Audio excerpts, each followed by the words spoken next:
Blackmailing. तो एक जिनसी दरिंदा मुआशरे में दंदनाता फिर रहा है। रिश्ता एप्लीकेशन से मुबैना तौर पर लड़कियों को ट्रैप करता है और बच्चियों को सुहाने मुस्तकबिल का ख्वाब दिखाता है। उस वक्त मैंने काफ़ी इतनी चीखें मारी थी कि मेरा गला तक खराब हो गया था, लेकिन मुझे समझ नहीं आती उस वक्त उससे स्ट्रीट से बाहर कोई क्यों नहीं आया। जो दर्द और तकलीफ अजियत आज आपके सामने रखने जा रहा हूं, ये वतन अजीज इस्लामी जमहूरिया पाकिस्तान में हर आए दिन हर चौथे घर, हर तीसरे घर और हर दूसरे घर पहुंचती जा रही है। और उसकी सलूशन किसके पास है? बहुत ईमानदारी से कहना चाहूंगा, वो सिर्फ और सिर्फ माँ और बाप के पास है कि वो अपने बच्चों की तरबियत कैसे करते हैं, या फिर उनको जिनसी दरिंदा और बिल्ला बनाकर मुआशरे में दंदनाने के लिए छोड़ देते हैं। जब एक जिनसी दरिंदा मुआशरे में निकलता है तो वो किस तरीके से मुआशरे की बहनों और बेटियों की जिंदगियों को तंग कर देता है। तो एक जिनसी दरिंदा मुआशरे में दंदनाता फिर रहा है और वो रिश्ता एप्लीकेशंस जो हैं वहां से मुबैना तौर पर लड़कियों को ट्रैप करता है और बच्चियों को सुहाने मुस्तकबिल का ख्वाब दिखाता है। उनको बताता है कि he is a professional doctor, जो कि एक्चुअली वो डॉक्टर है भी नहीं। उसके बाद उसको गवर्नमेंट प्रेमिसेस में वो बच्चियों से मुलाकातें करता है और उसके बाद एक ना खत्म होने वाली तकलीफ उनकी जिंदगियों में नहीं बल्कि अपने पूरे खानदान कबीले के साथ साथ पूरे मुआशरे के लिए एक ऐसा फुटप्रिंट जनरेट कर जाता है कि अलमान अल हफीज। मेरे साथ एक बच्ची मौजूद है, फर्जी नाम ले रहा हूं जी, फर्जी नाम है आसिफा। और इस बच्ची के साथ जो हैपनिंग हुई है, मैं चाहूंगा कि आप इसी की जुबानी सुने ताकि एक जानिब उस दरिंदे को उसके मंतकी अंजाम तक पहुंचाने में हम इस मजलूम बेटी की मदद कर सकें और वहीं हम पूरे मुआशरे में हर माँ, हर बाप, हर बहन, हर भाई को ये बता सकें कि अपने मर्दों की तरबियत कैसे करनी है, वहीं अपनी बेटियों की तरबियत कैसे करनी है, मर्द को कैसे बाहया बनाना है और बेटी को कैसे विजिलेंट रखना है कि मुआशरे में क्या क्या मसाइल तुम्हें फेस करने पड़ सकते हैं और उस सिचुएशन में हाउ टू मूव ऑन और हाउ टू हैंडल दैट। अस्सलाम वालेकुम बेटे। वालेकुम अस्सलाम। बेटा, नाम मैं आपका नहीं पूछ रहा, मैंने आपका फर्जी नाम रखा है। इलाका लाहौर है क्योंकि लाहौर एक बड़ा सिटी है, मेट्रोपॉलिटन सिटी है, बहुत सारे मसाइल होते हैं। बेटे, क्या हुआ आपके साथ? क्वेश्चन मेरा कम से कम होगा, आपने पूरी बात करनी। बेसिकली मेरी मामा चाहती थी कि मैं इस एज में शादी कर लूं और हम उसके मामा ने मुझे कहा कि एक कोई आजकल एप्लीकेशंस आई हुई हैं उसके थ्रू हम ढूंढते हैं। तो मोबाइल एप्लीकेशन? जी, मोबाइल एप्लीकेशन। तो मैंने मामा को खुद ही सजेस्ट किया कि मामा ये एक मज़ ऐप है जिसकी कमर्शियल्स और काफ़ी इन्फ्लुएंसर्स इसको प्रमोट कर रहे हैं, तो लिहाजा हमने उसको सेलेक्ट किया क्योंकि उसको इन्फ्लुएंसर प्रमोट कर रहे थे। ठीक है। तो उसको मैंने डाउनलोड किया, मैंने अपनी मामा के बिहाफ पे अपनी प्रोफाइल बनाई है और उस पर मैंने काफ़ी लोगों को रीच आउट किया, शॉर्ट लिस्टेड किया। मम्मा जो है, मम्मा ने भी उसमें क्या कुछ कैटेगरीज होती हैं कि आप अपने हिसाब से अपने रिक्वायरमेंट्स के मुताबिक रिश्ता देख सकते हैं? उसके अंदर कैटेगरीज होती हैं, उसके अंदर उनके यानी डिटेल्स में ये होता है, प्रोफेशन होता है और एजेस वगैरह और जो भी उसके फ्यूचर प्लान्स हैं, अगले बंदे ने अपनी पूरी बायोडाटा लिखा होता है। तो उसने भी इसी तरह लिखा हुआ था और इसी तरह काफ़ी और लोग भी थे, उन्होंने लिखा हुआ था। तो मेरी 2-3 लोगों से बात चल रही थी जिसमें से एक की मैंने मम्मा से बात करवाई थी, इसकी मैंने स्टार्ट तो करवाई, इसका नाम क्या है? डॉक्टर अब्दुल रहमान नाम है इसका और ये क्लिनिकल साइकोलॉजिस्ट है जी। इससे पहले भी इसने कोई लोकेशन आपको बताई थी कि हम फलां जगह जी, मैं वही आपको बताने लगी हूँ कि जिस दिन हमारा प्लान था 11 जून का, तो उसने मुझे कहा, मैंने उसको कहा मैसेज करके कि मैं शाम को 6-7 बजे अप्रॉक्स में आऊँगी जिन्ना हॉस्पिटल में, तो मुझे आप बता दीजिएगा। तो उसने मुझे ये कहा है कि अब तो मैं हॉस्पिटल से निकल चुका हूँ तो तुम अली टाउन वाली साइड पर आ जाओ। अच्छा। तो मैंने अपनी मम्मा से डिस्कस किया कि मम्मा वो इस तरह मुझे बता रहे कि आप अली टाउन वाली साइड पर आ जाओ। तो मेरी मम्मा ने मुझे कहा कि नहीं, अली टाउन वाली साइड पर नहीं जाना, उसे कहो किसी पब्लिक प्लेस पर मिलता है तो ठीक है। तो मैंने कहा ठीक है। मैंने उसको एज इट इज़ मैसेज किया कि भाई आप सुबह हम मिल लेंगे जब आपकी ड्यूटी टाइम होगी, हम उसके मुताबिक मिल लेंगे। तो उसने मुझे कहा कि अगर मैं हॉस्पिटल आ जाता हूँ तो तुम आ जाओ। मैंने उसको यही कहा कि मेरे लिए शाम टाइम ज़्यादा सूटेबल है तो कोशिश करेंगे शाम टाइम। तो उसने मुझे कहा ठीक है, आज ही शाम टाइम कर लेते हैं। मैंने कहा ठीक है, ओके। तो उसने मुझे कहा कि डॉक्टर कैफ़े आ जाओ। तो तकरीबन कोई आधा घंटा हम बैठे हैं डॉक्टर कैफ़े में।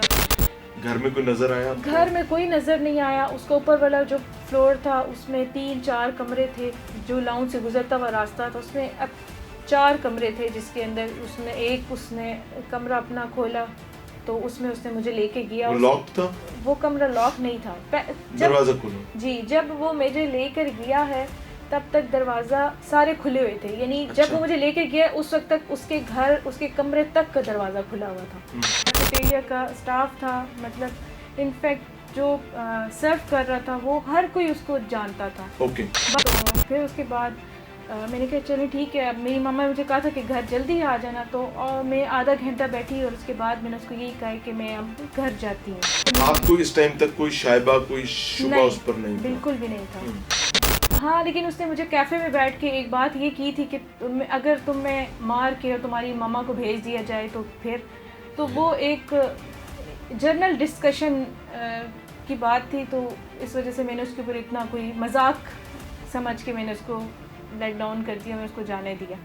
तो उसके बाद फिर ये बात उसने किस पॉइंट पे की थी? वो हमारी डिस्कशन हो रही थी मौत के ऊपर, हमारी कोई बात हो रही थी, तो इस टॉपिक को लेके हमारी बात स्टार्ट हुई है कि मौत से डर लगता है नहीं लगता। इस टॉपिक से हमारी वहाँ से ही ये बात शुरू हुई थी। यानी वो आपको बेसिकली आपका नर्व टेस्ट कर रहा था? तो मैंने उसको यही कहा कि भाई मुझे मौत से डर नहीं लगता, मुझे कुछ भी हो जाए मुझे मौत से डर नहीं लगता। मैं चाहता हूँ नाज़रीन, एक चीज़ ज़हन में रखिएगा, I am no one to जज।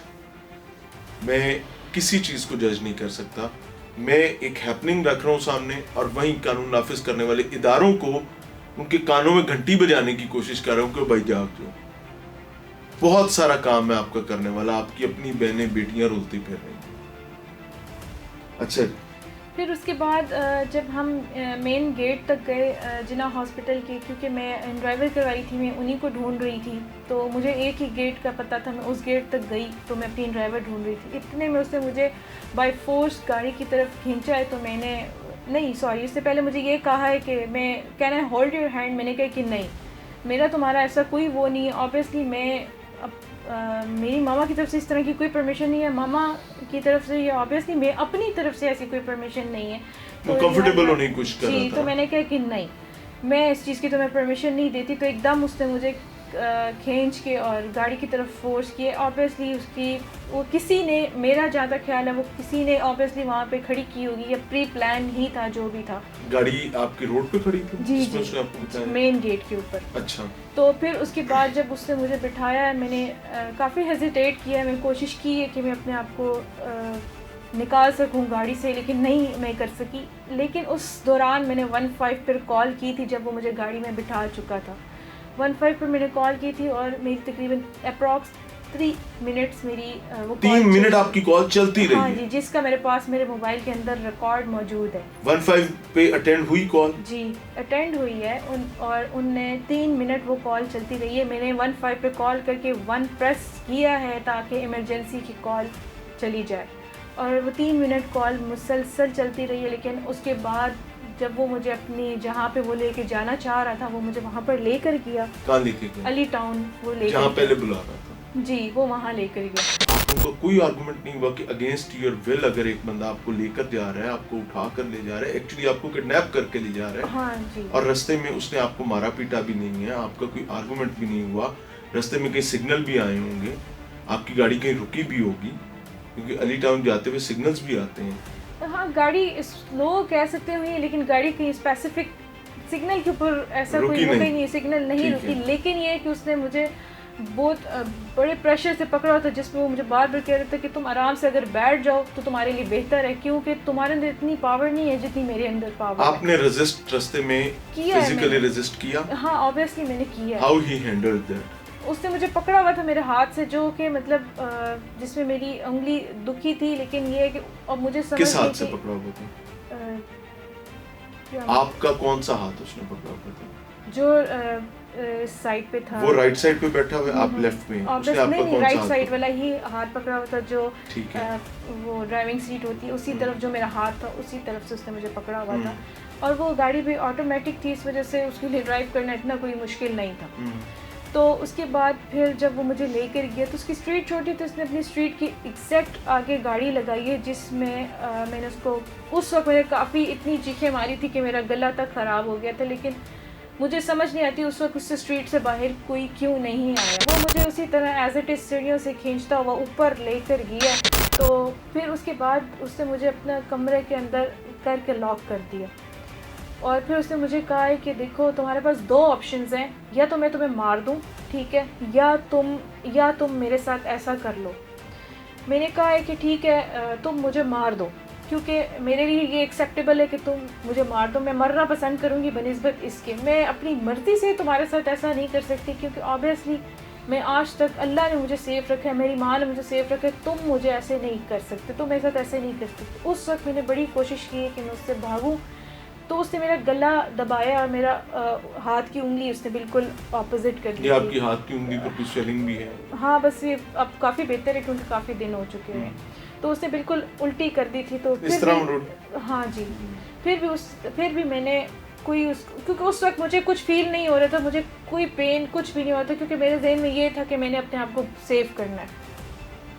मेरे जहन में यही था कि एक मर्डरिस्ट है और इसने मुझे मार देना है। तो मैं अपने आप को उस तरीके से सेफ लेके चल रही थी कि क्योंकि मेरी मामा को तो पता था कि ये जिन्ना हॉस्पिटल गई हुई है।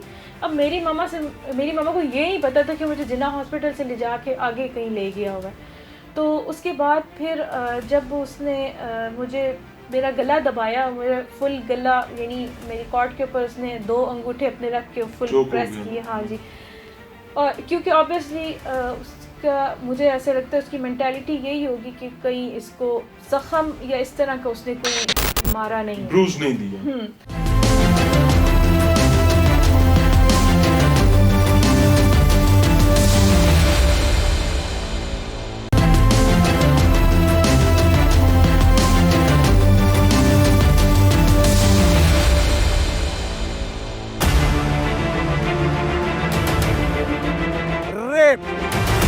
ब्लैकमेलिंग। तो एक जिनसी दरिंदा मुआशरे में दंदनाता फिर रहा है। रिश्ता एप्लीकेशन से मुबैना तौर पर लड़कियों को ट्रैप करता है और बच्चियों को सुहाने मुस्तकबिल का ख्वाब दिखाता है। उस वक्त मैंने काफ़ी इतनी चीखें मारी थी कि मेरा गला तक ख़राब हो गया था। लेकिन मुझे समझ नहीं आती उस वक्त उससे स्ट्रीट से बाहर कोई क्यों नहीं आया। मैंने यही आपसे पूछा नाज़रीन, होता कि नॉर्मली लोग ब्रूजेस छोड़ जाते हैं, जख्म छोड़ जाते हैं, मारते हैं। पंजाबी में कहते हैं गुजियां सटा मार। गुजियां सटाना मतलब ये है कि आप ऐसी चोट लगाएं जो ना मेडिकल में रिफ्लेक्ट हो, ना कहीं और उसका पता चले, लेकिन अगला बंदा अजियत में आपको सरेंडर करे। फिर वो करना चाह रहा था, जो बुरा वो करना चाह रहा था, वो उसने किया। फिर उसके बाद उसके बाद उसने मुझे कहा है कि अब तुम्हारे पास फिर 2 ही ऑप्शंस हैं कि तुम या तो मर जाओ या जब मैं तुम्हें कहता हूँ तब तुम मुझसे मिलने आओ। तो मैंने कहा कि हाँ। अच्छा जी, यानी पहले वो बदबख्ती करता है, गुनाह करता है, उसके बाद वो शर्त ये रख रहा है कि जब मैं कहूँ आपने मिलने भी आना। जी बिल्कुल, उसने मुझसे ऐसा कहा है कि जब मैं कहूँगा तब तुम मुझसे मिलने आओगी। फिर मैंने यही सोचा कि ऑब्वियसली अगर मैं इसको इस वक्त हेजिटेट करती हूँ कि अगर मैं इसको कुछ भी कहती हूँ या मैं इसको कहती हूँ कि मैं तुम्हारी कंप्लेन करूँगी या कुछ भी करूँगी, तो वो मुझे नुकसान पहुंचा, ऑब्वियसली उसने मुझे मार देना था। उसकी लुक और उसकी सिचुएशन से पता चल रहा था कि इसको मार देने में कोई फ़र्क नहीं पड़ेगा। तो इस वजह से मैंने बेहतर यही सोचा कि इसकी टर्म्स एंड कंडीशन को एक्सेप्ट कर लूँ।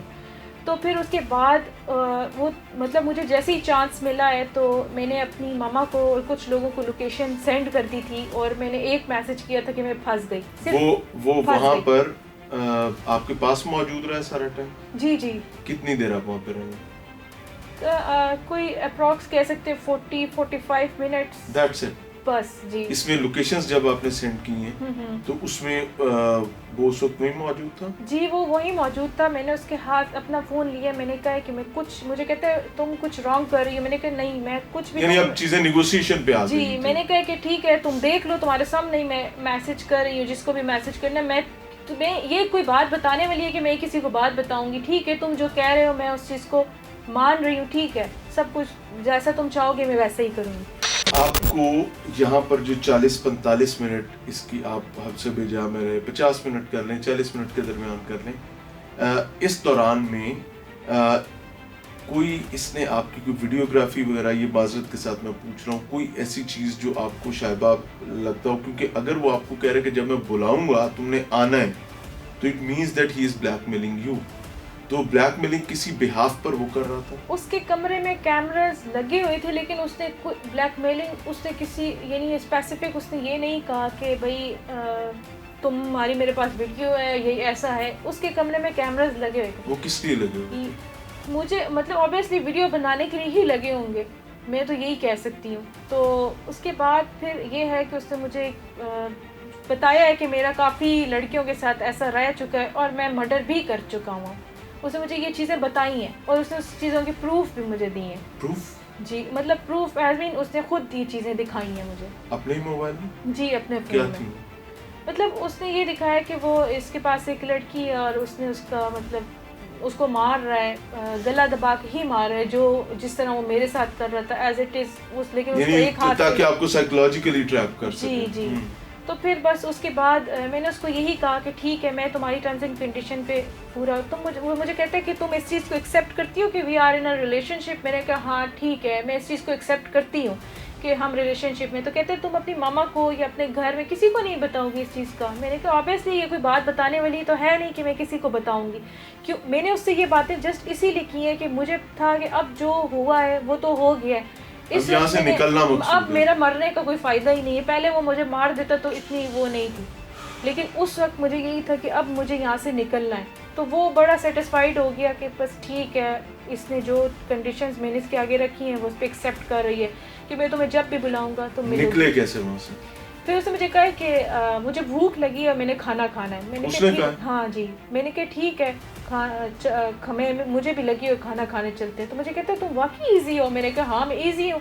मैंने अपने आप को यही प्रिटेंड, मैंने अपने आप को बड़ा नॉर्मलाइज उसके बाद किया है, बड़ी कोशिश की है कि मैं अपने आप को नॉर्मलाइज कर सकूं। लेकिन मुझे ऐसा लगता है कि मेरे ऑब्वियसली मेरे फेस एक्सप्रेशन से लग रहा होगा कि मैं नॉर्मल नहीं हूँ। तो उसके बाद फिर उसने मुझे, उसके बाद मैं उसके साथ गई, उसकी बाइक पर बैठ के खाना खाने। हम वो गाड़ी कहाँ गई जिस पे आप लेके? वो गाड़ी बाहर नहीं खड़ी थी जब हम बाहर निकले। It means that there is someone else as well. Obviously, जी। जो गाड़ी जिसने वहाँ पहुँचाई और उसके बाद यहाँ से गाड़ी लेके गया। अच्छा जी। उसके बाद फिर मैं उसके साथ, यानी मुझे वहाँ से किसी तरह बच के निकलना था, बच के एज मीन जो होना था वो मेरे साथ हो गया हुआ था। मैं ये चाहती थी कि बाइक पे फिर वो मुझे एक चीज़ियस लेके गया, तो वहाँ पे उसने एक पिज्ज़ा ऑर्डर किया जो कि मैंने नहीं खाया। चीज़ियस पे जब आप बैठी हुई वहाँ आपने क्यों नहीं मदद मांगी किसी से? क्योंकि मैं उस वक्त प्रॉपर्ली ज़हनी तौर पे ट्रैप हो चुकी हुई थी और मुझे ये था कि मैं अपनी मम्मा तक किसी तरह पहुँच जाऊँ बस। कितने देर रुके आप? कोई अप्रॉक्स कोई 10 मिनट कह सकते हैं। और उस 10 मिनट की भी लोकेशन, लाइव लोकेशन भी मैंने सेंड की हुई है और करंट लोकेशन, मैंने दोनों लोकेशन सेंड की हुई हैं। तो उसके बाद मैंने उसको कहा है कि ठीक है अब मैं जाती हूँ। तो मुझे उसने कहा कि तुम खाओ ना, तुम लोग हमें देख रहे हैं तो तुम खाओ। मैंने कहा नहीं मैं नहीं खा सकती, इस वक्त मैं ऐसी सिचुएशन में नहीं हूँ कि मैं कुछ खाऊँ। तो फिर उसके बाद उसने मुझे कहा है कि ठीक है, मुझे कहते कि तुम वापस मेरे साथ मेरे घर चलो। मैंने कहा कि नहीं मैं तुम्हारे घर तो नहीं जा सकती अभी, अब मैं बहुत लेट हो गई हूँ, मैं अपने घर जाऊँगी, ऑब्वियसली मेरी मामा परेशान होंगी कि तुम लेट क्यों हो गई हो। तो मैं उस पर मुझे कहते तुम मुझसे दोबारा कब मिलोगी। फिर मैंने 11 जून से जून को उससे प्रॉमिस किया कि मैं तुमसे फ्राइडे वाले दिन दोबारा मिलूँगी। तो फिर मुझे कहते तुम पक्का आओगी, यानी तुम्हें कोई तुम मानती हो इस चीज़ को कि मेरे रिलेशनशिप में? मैंने कहा हाँ मैं मानती हूँ।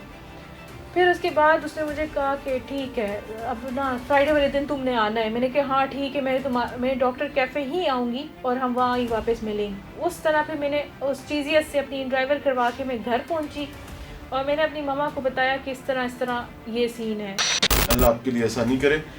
मैं जो पुलिस ने सलूक किया वो एक अलग कहानी है, वो मैं इनकी बजाय मैं चाहूँगा कि इनकी वालदा उस पर बात करें, क्योंकि जो माँ के इमोशंस होते हैं, इस टाइम सीएम पंजाब भी एक माँ है और पंजाब के तख्त पे पहली दफ़ा बैठने वाली कोई रानी, कोई खातून है जो समझती है, बल्कि उसको समझना चाहिए कि she is answerable to someone और उससे इसका जवाब लिया जाएगा। तो मैं चाहूँगा कि आज माँ के साथ माँ ही बात करें। तो ये बच्ची की बात जो है वो मैंने आपके सामने रख दी है। बराए करम एक चीज ध्यान में रखिएगा, हमारे यहाँ एक है कि लड़की का कसूर है। इमेजिन करें कि ये मेरी आपकी किसी की बेटी हो, देन व्हाट? हम क्या करेंगे? हम कहेंगे बच्ची का कसूर है। बच्ची का कसूर ये जरूर हो सकता है कि वो उसको मिलने गई और वो एक कमजोर लम्हा था। बच्ची का कसूर ये जरूर हो सकता है कि उसने इस हैपनिंग को हैंडल कैसे किया। मैं भी टार्जन नहीं हूं, आप भी टार्जन नहीं। खुदा न खास्ता किसी की जिंदगी में कमजोर लम्हा आ जाए तो पहली चीज जो माऊफ होती है वो आपका दिमाग है। ना दिल आपका साथ दे रहा होता है, वो भी हैरत अंगेज सिचुएशन में होता है, और दिमाग जो वो बिल्कुल माऊफू होता है। तो ये जो नॉर्मल जिंदगी के आइडियाज होते हैं ना कि यूं कर लेते वो कर लेते, ये सारी चीजें बैठकर की जा सकती हैं। वो कहते हैं ना, जिस तन लागे सो ही जाने और ना जाने कोई, जिसके तन पे लगी है उसको पता है।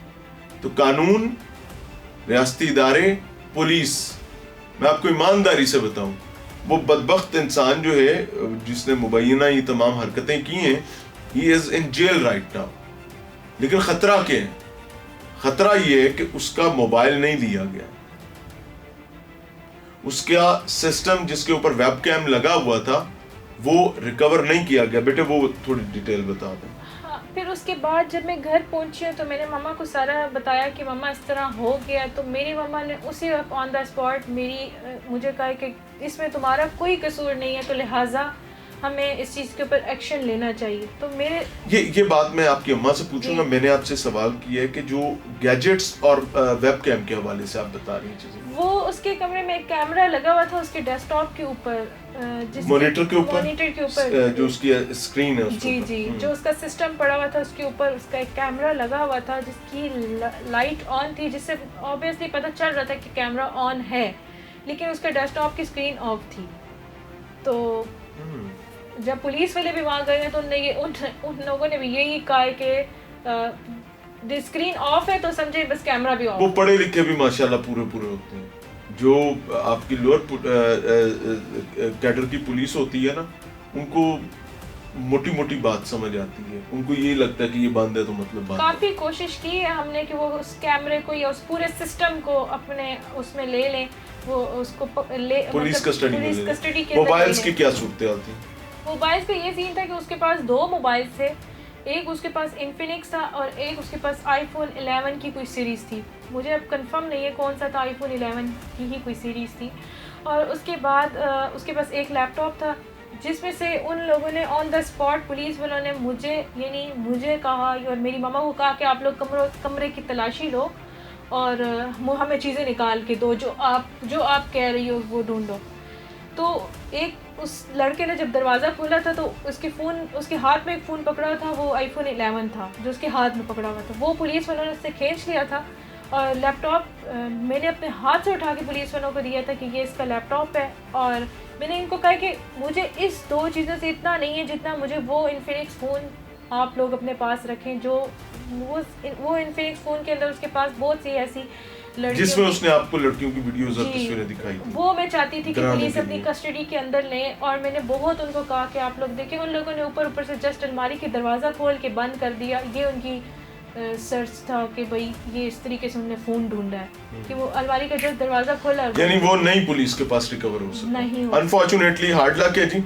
और मरियम बीबी, आपके लिए कुछ गुजारिशात हैं वो आपको पेश कर दी हैं हजूर, लेकिन वहीं मैं ये रिक्वेस्ट भी करना चाहूँगा कि अगर वो इंसान जिस पर ये इल्ज़ामात लग रहे हैं वो ये समझ रहा हो कि उसके साथ इनफेयर मीडिया ट्रायल हो रहा है, he is more than welcome, क्योंकि पुलिस के सामने वो भाई साहब भी अपने करतूत मान चुके हैं। तो जो चीज़ें आप मान चुके हैं अल्लाह के फजल से आप उससे तो भाग नहीं सकते। आपने एक बदबख्ती की, हमारे यहाँ अजाब पता है क्या है? हमारे यहाँ बड़ा अजाब यह आ गया हुआ है कि हम गुनाह को अब गुनाह समझते ही नहीं। हम देखते हैं कानून की नज़र से, शरा की नज़र गई पहाड़ में, कानून गुंजाइश दे देता है और वो गुंजाइश बहरहाल एंजॉय की जाती है।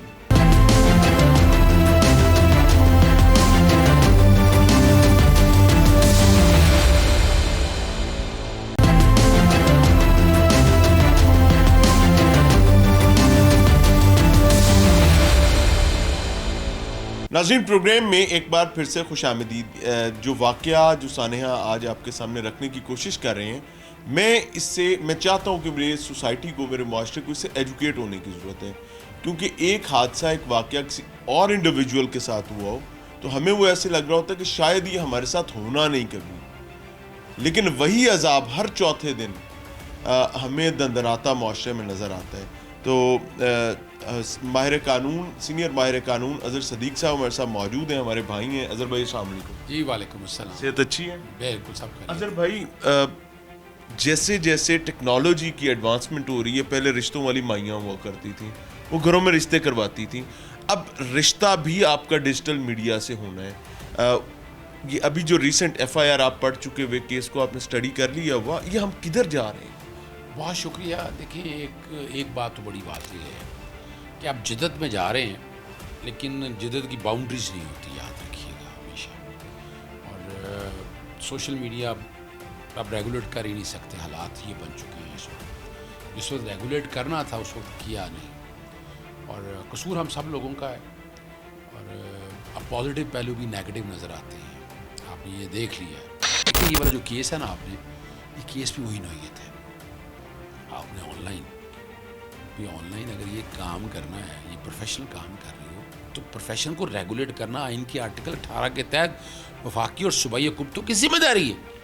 यानी मैं वकालत अगर कर, ये लिखा हुआ है वफाकी हुकूमत की जिम्मेदारी है। एंट्री 11 बता देता हूँ, फेडरल लेजिस्लेटिव लिस्ट 1 पार्ट 2 में वकील, जर्नलिस्ट, डॉक्टर्स, भैया आप जब काम कर लेंगे, प्रोफेशनल काम करने लगे ना, वो कोई लाइसेंस नहीं लेना। जाहिर है आपको रिश्तों के हवाले से एप्लीकेशन भैया आप कर रहे हैं, आज जिसका दिल चाहता है जो मर्जी बनाया जाए, और ये देखिए नतीजा आपके सामने आ गया। आपको बकायदा उसे रेगुलेट, आप ये कहना चाह रहे हैं कि वो एप्लीकेशन भी सीधी सी बात है। मैं जो बताना चाह रहा हूँ आपके सामने, जिसका दिल चाहता है वहाँ बैठ के ये सारा ये काम, ये तवज्जो सियासत को छोड़ के ना, खुदारा आज ये प्रोग्राम देखे ना लोग, तो उन्हें सोचना चाहिए कि ये चीज़ें जो पहले रेगुलेट करने वाली बात है। आपको ऑनलाइन कारोबार कर रहा है ना, तो उस कारोबार को भी रेगुलेट करें ना यार, टैक्स भी देना है, वरना यहाँ टैक्स की चोरी हो। आप लगे हुए हैं स्मगलिंग रोकने के लिए, अब तो स्मगलिंग ऑनलाइन हो रही है सारा कुछ ही, आप उसको रोकें। और ये वाला जो काम है ना रिश्तों वाला, ये बड़ा एक सीरियस काम है यार, बड़ा नेक काम है। इस केस के अंदर भी मैं तो तहकीक नहीं कि मैं अपने आप के अंदर की फीलिंग बता रहा हूँ कि देयर इज़ एवरी पॉसिबिलिटी कि इसकी बाकायदा कोई वीडियो ही बनी होगी ब्लैकमेल करने के लिए, और ये धंधा भी है ना, ये धंधा भी है वैसे तो। और देखिए एक पहलू तो मैं उस बच्ची के हवाले से गलती है ना कि बच्ची ने बगैर कोई वजह दिए ट्रस्ट कर लिया। देखिए ये बाकी बच्चों अच्छा, मैं ना अज़हर भाई ऑनेस्टली, क्योंकि हमने उस खातून की आइडेंटिटी रिवील नहीं की है, मेरी डिस्कशन हुई और मुझे एक चीज़ पर बड़ी तकलीफ़ हुई कि मैंने बच्ची और उसकी फैमिली को काउंसल करने की कोशिश की कि in the longer run in चीज़ों से बचने के लिए ये मेजर्स लेने हैं। लेकिन प्रॉब्लम वाज कि वो अपना एक बेसिक राइट के तौर पर, जो मैं कह ही नहीं रहा कि आपका राइट नहीं है, वो उस लकीर को पकड़ के पीट रही हैं कि मेरा राइट है, मैं किसी से आज़ादी से मिल सकती हूँ, अलहदगी में मिल सकती हूँ। माई प्रॉब्लम इज कि भाई आप ट्रक को कह रहे हैं कि भाई तू वजह क्यों, इसी बात खुद बचने की बात। देखें ना, अब देखें ना, मुश्तरी और शहरबाज क्या है, पूरी दुनिया में कॉन्सेप्ट है आपका। वो देखें बुनियादी तौर पर आपको इन चीज़ों को साथ लेके चलना। यहाँ क्या था, यहाँ एक ड्यू डिलिजेंस कहते हैं किसी, मैं जायदाद खरीदने लगा हूँ तो जायदाद का मैं चेक ही ना करूँ, रजिस्ट्री जाली हो, तो कल कहें जनाब भाई आपको खुद आपके ड्यू डिलिजेंस आपने करनी थी ना। तो यहाँ हमारी बच्चियों को, हमारे वालिदैन को उसकी बड़ी तस्दीक करनी चाहिए। बच्ची को जाना नहीं चाहिए था, ये पहली बच्ची पहले नहीं गई, बच्ची को बाद में डॉक्टर्स कैफे में बुलाया गया है, जिना अस्पताल, वो जिना अस्पताल से लेके रजील आदमी साहब। अभी आप देखें ना, अब ये वाला मामला अगवा की तरफ चला जाएगा कि आप इसको लेकर गए ना वहाँ से, देखें ना, वहाँ पहले कैफे बुलाया, वहाँ त्याज़ीनी तौर पर तैयार किया, अगेंस्ट उसकी कॉन्सेंट लेके गई। देखें ना, यहाँ से उसके बाद जो अगला प्रोसेस है ना, अब आप ले गए हैं घर जाके कमरे में बिठा दिया आपने, पहले तो बच्ची तो जाना नहीं चाहिए था कि अजनबी जगह के ऊपर, लेकिन यहाँ ये शुरू वाला जो एलिमेंट है ना, यहाँ हमारा कानून को हरकत कराना पड़ेगा हमें। ये white collar crime, organise crime है ना, ये ऑर्गेनाइज आपने एलोर किया, पहले आपने रगबत दे के आप उसको ले गए। और यहाँ इसीलिए मैं देखो, मैं पता आपको क्या करता हूँ, मैं हमेशा से इस तरह के जराइम के अंदर मैं फिसाद फिलर्स की बात करता हूँ। यानी यहाँ क्या है, कल बच्ची भी शरीफ लोग हैं, कल कहीं ना कहीं सुलह हो जानी है, केस वापस हो जाना। मैं वक्त से पहले बता रहा हूँ, नोट कर लीजिएगा मेरी बात, और मैं आपको जो बात कह रहा हूँ इसके लिए मैं 311 का हमेशा इजाफा करने का कहता हूँ कि अब इसमें क्या है, अगवा करके लेके गई तो उसकी सज़ा बड़ी सख्त है। अगवा करके जब आप जना करेंगे या ऐसी मामलात में जाएंगे तो यहाँ वो जिना बिल रज़ा और बड़ी बातें नहीं है। अगवा वाला एलिमेंट आ गया तो फिर तो चक्कर ही कोई नहीं है। और दूसरी तरफ अगर आप वैसे भी अगर जिना की तरफ अगर आप चले जाते हैं तो उसकी सज़ा अपनी जगह पर मौजूद है और हमने बड़े सख्त, हमारे हदूद बड़े क्लियर हैं। लेकिन यहाँ वजह क्या है, एक दौर होता था ना, पुलिस 3 चीज़ों पे कॉम्प्रोमाइज़ नहीं करती थी, याद रखिएगा। एक, रेप वाले मामलों में कोई कॉम्प्रोमाइज़ नहीं था, बड़े से बड़ा पुलिस ऑफिसर हमने देखा। सर अब तो चीजें चस्के नहीं खत्म होते। देखना, कत्ल के मामलात में कोई सवाल ही पैदा नहीं होता था कि उसमें बैठ के कोई कॉम्प्रोमाइज़ होता। लेकिन अब हम देख रहे हैं कि हमारी पुलिस के इक़दार भी, वो भी सियासी मामलों में ज़्यादा उलझी पड़ी है, सरकारी मामलों में ज़्यादा उलझी पड़ी है। पुलिस के पास जब एक विक्टिम जाता है तो पहली चीज विक्टिम ब्लेमिंग शुरू होती है और विक्टिम से एविडेंस मांगे जाते हैं और उसके साथ ऐसे सवाल किए जाते हैं जो चस्कों और चीज़ों पर मबनी है। फिर खातून इन्वेस्टिगेटर मौजूद नहीं होती इब्तदाई स्टेज पर, मर्दों को डील करना होता है। ये जो ज्यादती शुरू कर दी ना उन्होंने, ये वाला सारा, आपको पता है सेक्शन 154 ज़ाब्ता फौजदारी जो है वो बड़ा क्लियर है। आपने सिर्फ इतला देनी है, आपको पर्चा देना है, फौरी तौर पर रिकॉर्ड करना है, आपने इंक्वायरी और इन्वेस्टिगेशन नहीं करनी। इस वाले केस के अंदर आप सिर्फ इनको नहीं, इन्हें FIA को भी इन्वॉल्व करना है। वो पहला पूछिए आप क्यों, क्योंकि उसके अंदर देखे ना, जहाँ यानी ये सिर्फ इन पे ना छोड़ें, इन पर ना छोड़ें, पीका लॉ भी आता है इसके अंदर और इसमें FIA को भी इन्वॉल्व करना चाहिए। और GIT, हर वाक़े में GIT बना दूँ, इसमें GIT क्यों नहीं बनाते यार, बनाया ना इसमें GIT में डालें ना FIA के लोग, और ये कानून बड़ा वाज़ेह तौर पर क्लियर है, इसमें बनाए GIT, इन लोगों को इन्वॉल्व करें, इसको हक़ाइक़ लाएँ सामने। अगर जो भी फ्री गलत है इसमें, मैं किसी एक पे ब्लेम नहीं जाना चाहता, लेकिन जितने हक़ाइक़ आपने मुझे बताए हैं, जो चीज़ें आपने इकट्ठी की है, जो मेहनत की है, उससे तो वो कल्प्रिट है। यानी आप खुदारा ऐसा क्या मसला है यार, शादी की तरफ आ जाओ यार, शादी कर लो, 4 शादियों की इजाज़त है, आपको इन चीज़ों से बचना है। और माशरे में अनफॉर्चुनेट चीज़ ये है कि नाज़रीन, अज़हर भाई ने बड़ी तफसील से इस पर बात की है। मेरा दिल उस वक्त ज़्यादा दिल गिरफ्ता होता है जिस वक्त मुझे पता चलता है कि एक बच्ची या कोई भी मर्द भी इवन, जब वो ऐसी हैपनिंग में पुलिस के पास जाता है, मदद लेने के लिए जाता है, तो उसको दिन 4 बजे हुई की हैपनिंग पर के बावजूद एक कवारी बच्ची अपनी माँ के साथ रात 3 बजे उसको बुला लिया जाता है थाने में। For God sake, खुद जाना चाहिए। For God sake। देखिए मैं बताऊँ आपको, सर रिक्शों के किराए वो करवा के दे रहे हैं, गाड़ियाँ वो करवा के दे मैं रहे हैं। बताऊँ आप भी सियासतदानों का बताइएगा, पर्चा देने घर पहुँचे होते हैं। और इस तरह के विक्टिम, ये ना इस तरह के केसेस ना, रेप वाले में, मर्डर वाले केस में, डकैती वाले केस में, इसमें तो खुद पहुंचना चाहिए। थाने क्यों है अभी, क्यों थाने आऊँ मैं भाई, तुम लोग पहुंचो वहाँ पर, किस लिए हो, गाड़ियाँ किस लिए तुम्हें दी हुई हैं। और एक दौर तो ऐसा होता था कि जनाब पेन भी लेकर आए, कागज़ भी लेकर आए, ये देखे ना ये सारा।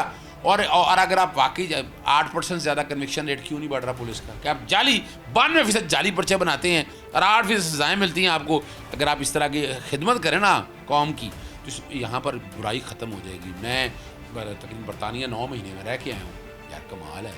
वैसे छोटी मोटी वो लड़ाई झगड़ों में तो पड़ते नहीं हैं पुलिस वाले, लेकिन इस तरह का क्राइम हो जाए, मर्डर अटैक हो जाए, असॉल्ट आ जाए, बच्चे के साथ रेप का मामला हो, ये और वो उनका क्विक रिस्पॉन्स, इतना मैंने देखा है 3 मिनट के अंदर रिस्पॉन्स मिलता है, 3 मिनट्स में। यहाँ पर बदकिस्मती ये है कि वो बच्ची कॉल ऑन करके 15 पर जिस टाइम किडनैप हुई है वो बताती है, उसके मुताबिक उसका फ़ोन ऑन है, 3 मिनट उसका फ़ोन ऑन रहा है 15 पर, यानी 15 पर रिस्पॉन्ड करने वाले लोग वो सुनते रहे हैं गुफ्तगू, लेकिन वो माशाल्लाह इतने अजीम लोग थे कि पूरे 2 घंटे बाद उनका रिस्पॉन्स आया।